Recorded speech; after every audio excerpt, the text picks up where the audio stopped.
আজ রেসিপি 3 রকম চপ ভাজা। প্রথমে বেসন নিয়ে নিয়েছি, এবার পরিমাণ মতো লবণ দিয়ে দেবো, পরিমাণ মতন হলুদ দিয়ে দেবো, পরিমাণ মতন লঙ্কার গুঁড়ো দিয়ে দেবো, সানরাইজ মিট মশলার গুঁড়ো দিয়ে দেবো,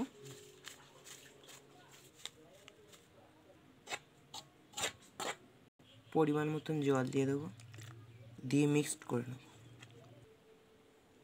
প্রথমে বেগুনি ভাজবো, তাই বেগুনির ব্যাটারটা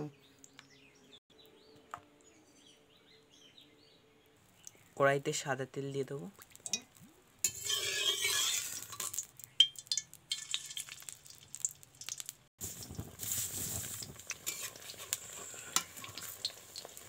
এপিট ওপিট করে ভেজে নিলেই রেডি বেগুনি।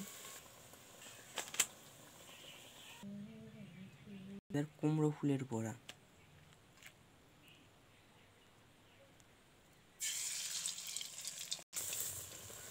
এবারে এপিট ওপিট করে উল্টে দেবো।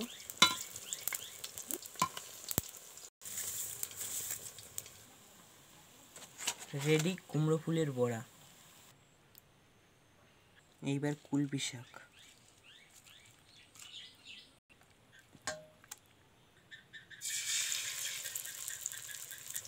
এবার নাচ উল্টে পাল্টে নিতে পারলে হলে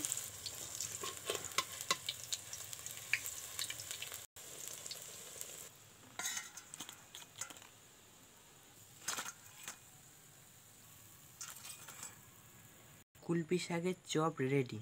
আমাদের রেডি 3 রকমের চপ। ভিডিওটা শেষ পর্যন্ত দেখার জন্য ধন্যবাদ।